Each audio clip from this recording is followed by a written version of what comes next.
start selecting and planting the right perennials for your landscape. Lifestyle expert Chris H. Olson with Botanica Gardens is here with us on Home and Garden Wednesday about what you should do before heading to the garden center. That's right. What do I look for? Well, first of all, it's going to be a nice weekend, so this is Yes. the perfect time to start shopping. And you want to shop now because most nurseries are getting all their product in. It's fresh and you have the best selection. Okay. So this is the time to do it. And I divided these perennials in two groups.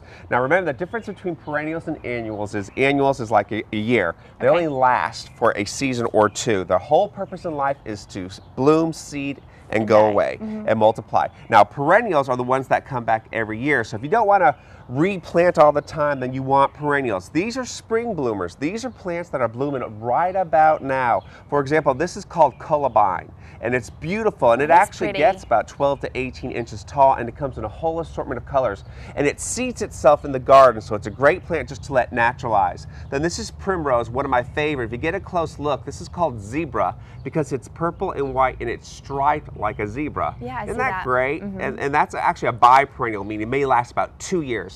Then we have the Verbenias, which are coming up now to bloom. They spread like wildfire. Then we got, this is Mazis. If you want a great ground cover that not only blooms in the spring, but also, now, but spring and summer, Mazis is wonderful. Comes in lavender and white. So you're saying that one wouldn't grow as tall? Nope, it's a ground. Okay. I use it between stepping stones, and of course we have our hellebores or our Litten rose, which is just blooming now. It blooms in the cold of winter. Okay. Now here's our summer stuff, which most of us want, and I have some great selections for you. One of my favorite, and I don't know if you can see the tag, it doesn't look like much right now, but this is Black Eye Susan, not the kind that grows along the freeway. This is a perennial. It's a very aggressive perennial, just to let you know it spreads. It's a clumper, but I like aggressive plants.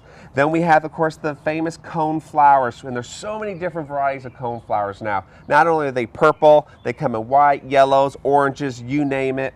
And then we got all different things. We got our coral bells. Look at that. You Those are put these pretty. two together, who cares about their flowers, which are white? It's just the color of The foliage. leaves, they're pretty. One of my favorite is lamb's ear. Feel that. Ooh. It's soft, silver gray, great cool. perennial for semi-shade. And don't forget about herbs.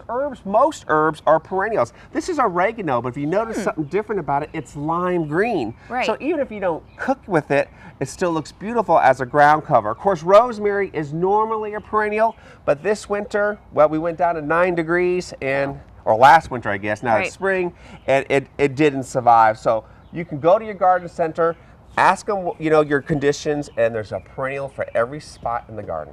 Thanks, Chris, so much for coming in for this Home and Garden Wednesday.